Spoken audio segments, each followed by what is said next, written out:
In today's news, BVI gets closer to a sexual offenders registry. BVI moving to light up dark areas. Safe Haven Transitional Center extends support. ESHS launches ambassador program. Royal Virgin Islands Police Force encourages compliance with noise permits as well as liquor licenses. And BVI seeks cruise partnership. Also, BVI track star shines. Regional disaster management leadership meet. UK review abrasive. We have the details of this and much more when 284 News returns. Some claim that the age of a true gentleman is far behind us, but we disagree. He may appear in different guises today, but the values and ideals that make him a gent still stand. The Art of a Distinguished Gentleman by yours truly, Ron Grant, presents Season 7. Introducing Travi Rose, Creative Director. Alex Lake, Businessman.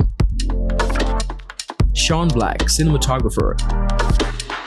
Dakari Wheatley Adams, Content Creator. Donandre Millwood, Educator and Musician. Hashim Dream, Entertainer. James Todman Sr., Contractor.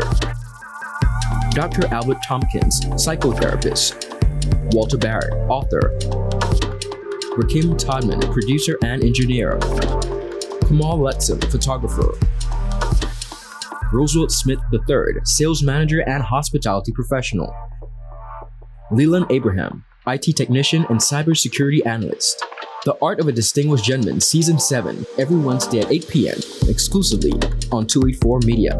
Get ready to reason, reflect, and redefine yourself through the stories of real-life heroes. The Art of a Distinguished Gentleman, Season 7, Raising a Generation of Greatness. Voted Top 35 Gentleman Podcast Worldwide by FeedSpot and BI Icon Award winner. Hello everyone and welcome to this edition of 284 News. It is Monday, April 14th, 2025. I'm Ron Grant bringing you the very latest out of Tortola in the Virgin Islands. A happy Monday's wish to all. Thank you all so much for joining us. The territory of the Virgin Islands would have a sexual offenders registry soon. As the BVI observes Child Abuse Awareness and Prevention Month this April, the Minister of Social Development, the Honorable Vincent O. Wheatley, emphasized that it is equally important to foster a culture where children feel heard, valued, and safe to speak up. To this end, Minister Wheatley stated that the Ministry of Health and Social Development is committed to this mission, and one of their critical efforts in this regard is the advancement of the Sexual Offenders Bill. He said this landmark legislation proposes a gender-sensitive legal framework to address sexual crimes, prioritize the well-being of survivors, and hold offenders accountable. It will introduce trauma-informed practices for survivors, mentorship initiatives, and implement tracking systems for sexual offenders following their reintegration into society. In addition, the bill will enable the creation of a sexual offenders registry in the territory so that survivors are supported and communities are safer. But let me be clear and emphasize once more, keeping our children safe is a collective effort. It is not a responsibility of one group. It calls on all of us to remain vigilant, to listen when children speak, and to stand firm against any form of abuse or neglect. It calls for all of us to create a safer environment for our children, ensuring they grow up in a community that prioritizes their well-being and security. The Social Development Minister noted that this month and always they are reminded to reflect on the shared responsibility to protect the most vulnerable among them, their children. Wheatley highlighted that this year's theme, Collective Action to Strengthen Prevention, is a powerful reminder that safeguarding their children is not a task for one person or one agency alone. It requires everyone. I encourage all residents to wear blue on 25th April to show a visible sign of a united front against child abuse. Let it serve as a beacon of your support for child protection efforts and your commitment to preventing abuse and neglect. Let it serve as a beacon of our collective resolve to build a world where every child is safe, seen, and supported. As we reflect on protecting our children, we must also consider how we uplift and embrace every child, including those with diverse abilities. This April, we also observe Autism Awareness Month under the theme, Celebrate Differences. Autism is not a limitation. It is a different way of experiencing the world. And in recognizing this, we are reminded that inclusion is not just about accommodating differences, it is about valuing them. Children and adults on the autism spectrum have incredible gifts to share. It is our role as a society to ensure that they are understood, accepted, and supported to reach their full potential. Here in the Virgin Islands, the Social Development Department's Disabilities Unit plays a vital role in this work. Through specialized care, awareness programs, and direct support to families, they are championing a community that values inclusion and fosters acceptance and belonging for all. Protecting children and embracing those with autism are not separate causes. They are united by a common purpose, the creation of a more compassionate and inclusive society. A society where every person, regardless of their background, ability, or circumstance, is seen, supported, and empowered to flourish. Together, let us raise our voices, lift our hearts, and commit to building a Virgin Islands where no child is harmed, no difference is feared, and everyone has a chance to live with dignity, safety, and to reach their full potential. The BVI Electricity Corporation is taking steps, they say, to install more lights in certain areas. This should get underway in a month's time. General Manager of the BVI EC, Dr. Neil Smith, admitted during a recent press conference there are many dark areas within the territory and efforts are being made to remedy the situation. Our supervising ministry, our parent ministry, has made several requests and we have a whole stream of jobs that we have to do. And I think what slowed us up a bit recently was we had some spares issues. We ran out of some spares. But we, as far as central government and the public, the general public is free to go to the ministry or go to the representative and say, hey, I think we need to have a street light here. And I've seen on a consistent basis, the elected representatives, the ministry proper, do everything the opportunity we see as an issue to act. And then we work together to get it done. So I think there was a slow up recently because of some space issues. But otherwise than that, you should see things getting a little better. We have situations where we need to fix some of the lights. All of that was related to space. See on time frame? We have some focus things that come in. I don't know if we reach it. Okay. Yeah, give us a month or two, and then we should be able to get it together. That is one of the reasons why we have the solar lights as well. But incidentally, I'm going to tell you, and this is no excuse, but as a younger fellow, going to Vecino's house there, I thought I was part of the channel going to West State. Apparently, not sharing anymore.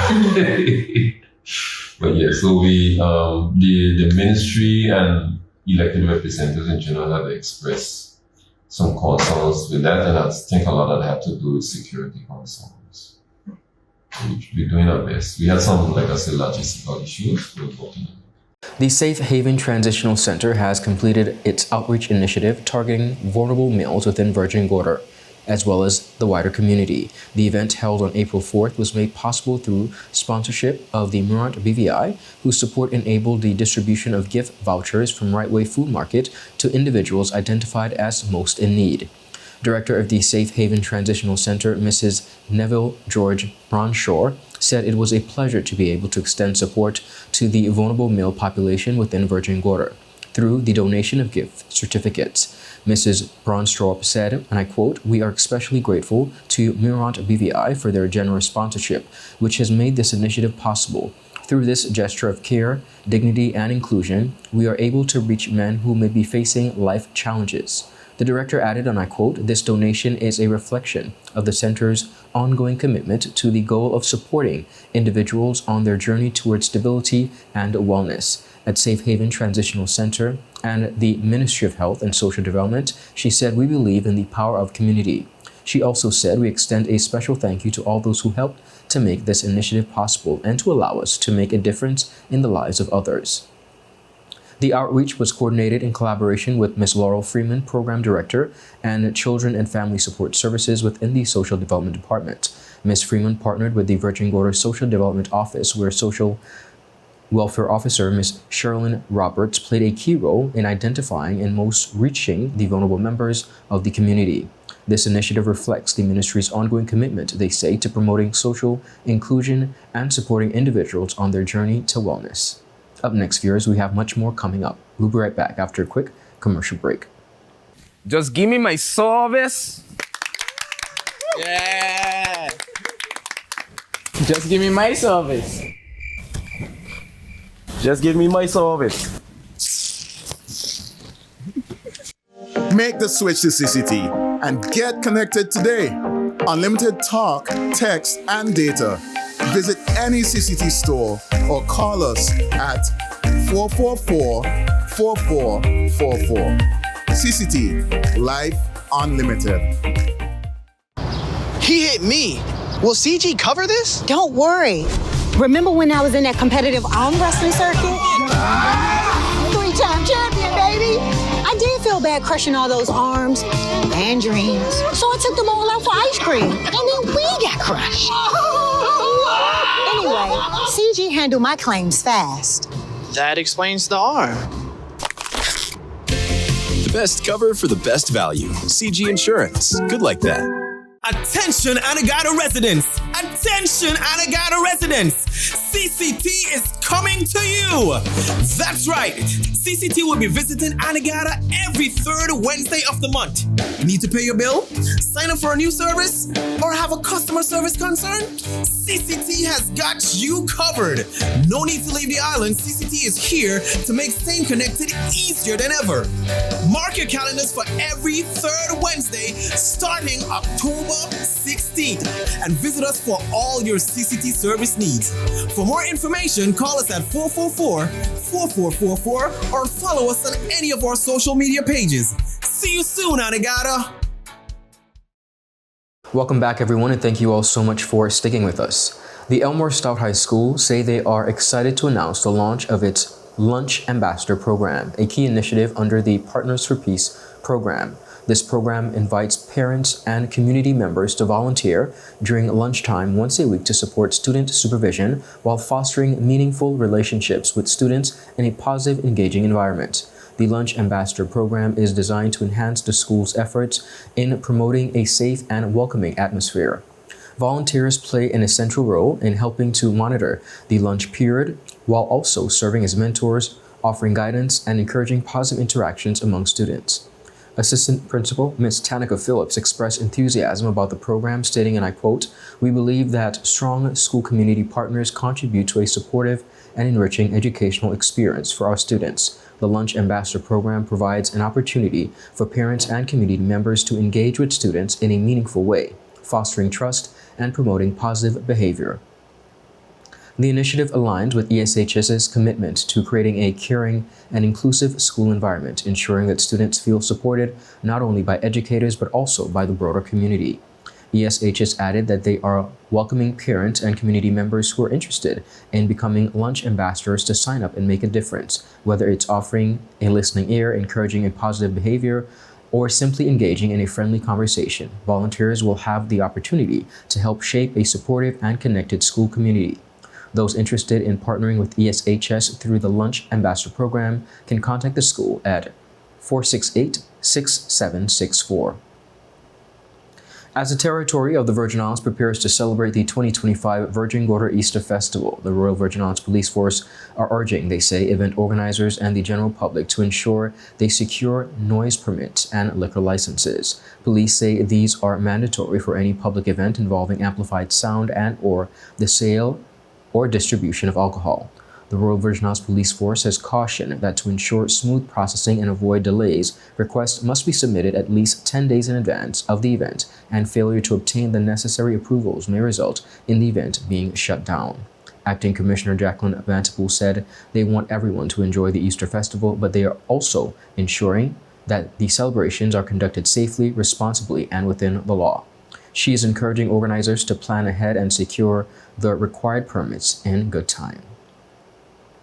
The British Virgin Islands Junior Minister for Tourism and 4th District Representative, the Honourable Luce Hodge-Smith, recently made her first appearance at SeaTrade 2025, the cruise industry's premier global event celebrating its 40th anniversary this year.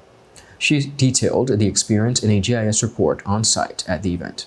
Actually, this is my first. Oh, wow. This is my first attendance to SeaTrade. Okay. In my capacity, of course, as a Junior Minister for Tourism. Okay. And as you said, the 4th District representative where the cruise ships dock.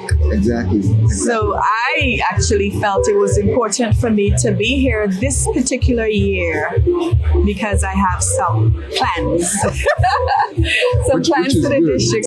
Honorable Hodge-Smith highlighted an upcoming meeting with Michelle Page of the Florida Caribbean Cruise Association as a key opportunity to present development plans for Road Town, the BVI capital where cruise ships dock. The junior minister attended the State of the Industry keynote address, where cruise industry leaders expressed optimism about the economy despite ongoing geopolitical challenges. According to Smith, executives discussed their resilience through economic cycles and confidence that passengers and the numbers would rebound even during slower periods. Smith noted industry leaders' willingness to address environmental concerns, including emissions from cruise ships, and their focus on zero emissions luxury vessels with enhanced onboard amenities. A key takeaway from the convention was the cruise industry's interest in infrastructure development, partnerships with destinations. Smith also referenced how some cruise lines are working with Alaska to develop ports in different regions, a model she hopes to emulate within the BVI. The junior minister outlined plans to make Road Town more cruise passenger friendly, including improved pedestrian areas, enhanced wheelchair accessibility on sidewalks, and of course the creation of additional green spaces.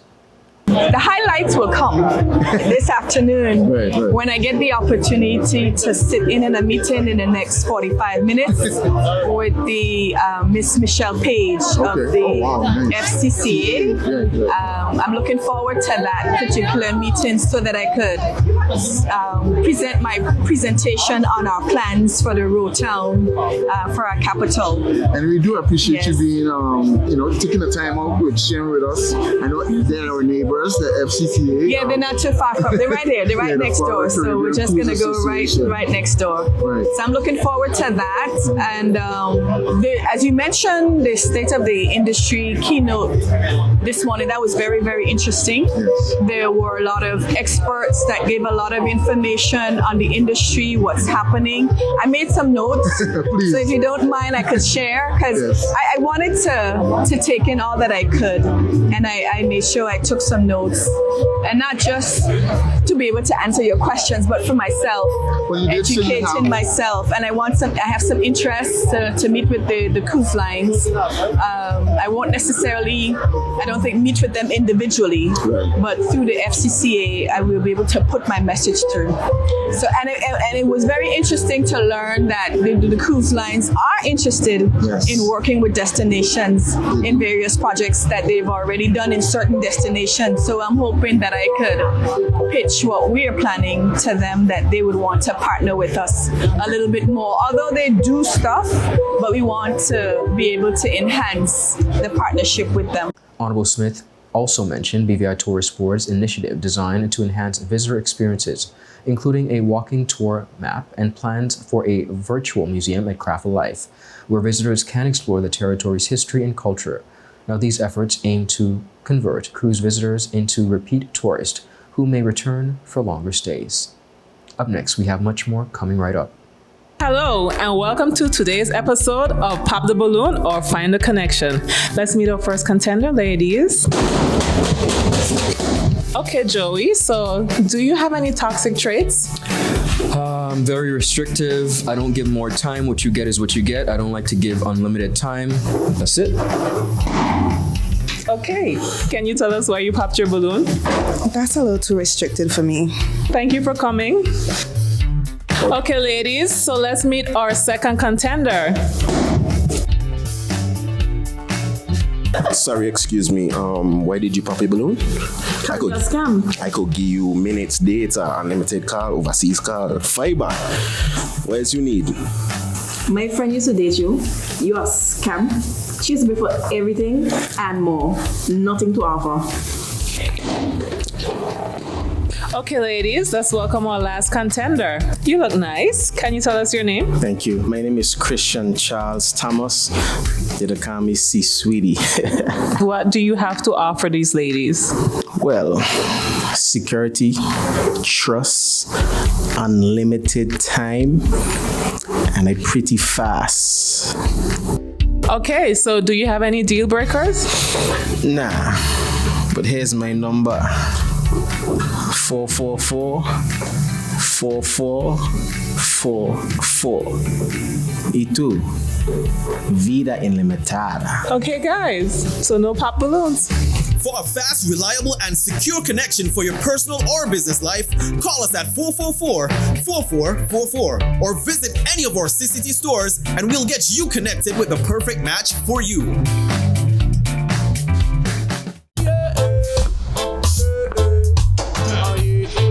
Father Jesus, that line you long like church service. Alright, do enjoy the rest of it. Next customer line, please. Wait, hold on a second. Yes, Sonny boy, come, yes, son. Good morning. Good morning, Sonny boy. You must have cut fun topic. It's okay, I'll take care of it. What? No man, forget that. How may I assist you? Yes. You want top of power? You want top of power? You want top of power? Join the prepaid party with CCT and enjoy more affordable data plans, more top-up promotions, more savings with hero bundles, and more value for your money each and every Tuesday with Top Up Turn Up Tuesday. Visit a CCT store today or anywhere CCT Top Up is sold and top up your phone. 5, 10, 15, 20, 25, 30. You want top of power? Welcome back, viewers, and thank you so much for sticking with us. British Virgin Islands athletes competing at the U.S. Collegiate Track and Field events recorded impressive performances this weekend with multiple personal bests and 2 national championship qualifications. Our Jaka Wooding has the details.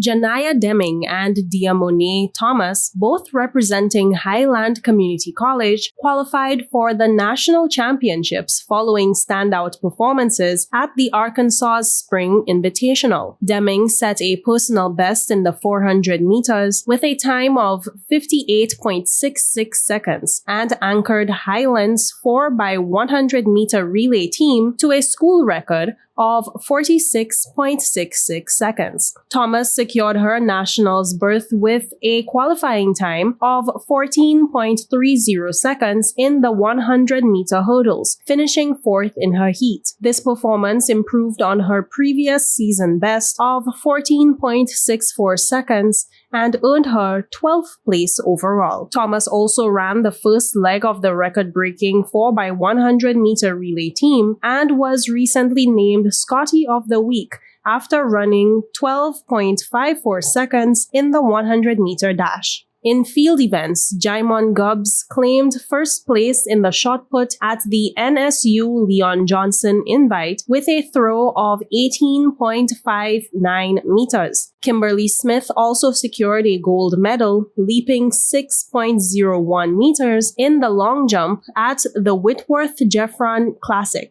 Kaiba Dawson, described as BVI's Superman, jumped 7.70 meters for 3rd place in the long jump at the 44 Farms Team Invitational. Andre Smickle posted a strong performance in the discus throw with 47.06 meter effort at the Katie Woodman meet. On the track, Wanye Bell set a new personal best in the 200 meters with a time of 20.74 seconds, finishing 3rd at the prestigious Crimson Tide Invitational. Sprint specialist Jaleel Correll broke the 48-second barrier in the 400 meters, setting a personal best of 47.96 seconds at the South Florida Invitational. Rounding out the BVI's achievements, Tyrese James finished second in the 200 meters for the Iowa Trojans with a time of 21.50 seconds. The strong showings across multiple U.S. collegiate competitions highlighted the continued development of track and field's talent from the British Virgin Islands. Jacka Wooding, 284 News.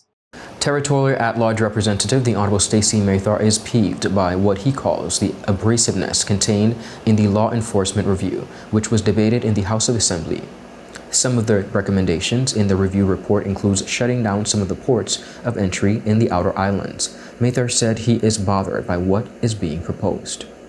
So when I get on a plane or a boat and I go and gather, you're telling me that you want to shut down Augusta George Airport? Oh, because it's vulnerable. Well, fix it now. So the answer is shut it down. Because the people up there don't deserve it. You know, it's a security risk, so we've made that assessment, Madam Speaker, and we're going to shut it down. You can't beef it up. You can't use the same words in your head, Madam Speaker. Let me go. Why not do effective management of information and intelligence? That's what they said. Why not do coordination of operational activity, sufficient funding and resources, appropriate technology and IT, appropriate training, adequate facilities and equipment? How come they may make that recommendation for these ports of entries? Because all people don't deserve it? Madam Speaker, you're on a remote island and you're going to say shut it down? No, Cook. You find something in the UK to shut down in your county, in your community. Don't come down here and shut down nothing. Especially if you discuss it with the people of the Virgin Islands. And Madam Speaker, that's what bothers me, is the abrasiveness of the definitiveness of shut it down. Director of Disaster Management in the BVI, Jason Penn, joined other regional disaster management leaders in Turks and Caicos Islands for the 16th meeting of the Caribbean Disaster Emergency Management Agency Technical Advisory Committee. Heads of national disaster management agencies meet annually to discuss the CDEMA Coordinating Unit's work program of past and ongoing disaster risk management projects and activities designed to benefit all 20 participating states. Mr. Penn said the TAC is an example of regional cooperation for emergency preparedness, mitigation, and response. Mr. Penn also stated between climate change and global political changes, the hazard and response landscapes are evolving.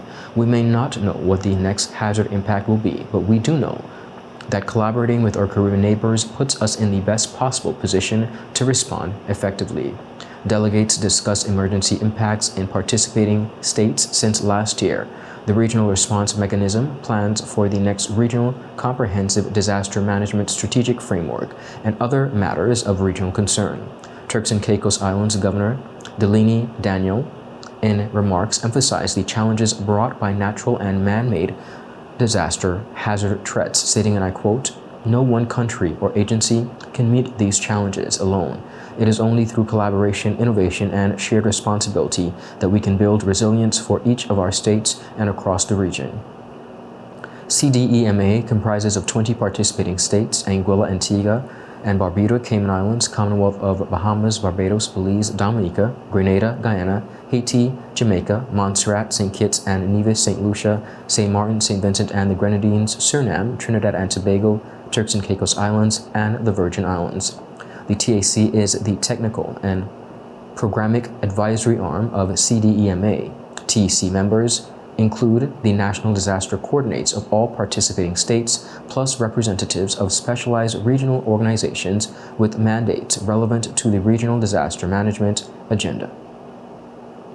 That is it for today's news roundup. Be sure to follow us for your daily news updates at tweet4media.com and on our WhatsApp channel, as well as to like us on Facebook at Tweet4Media and Tweet4BVI, on Instagram and X, formerly Twitter. I'm Ron Grant. Have a safe and enjoyable evening. A happy Monday. Goodbye.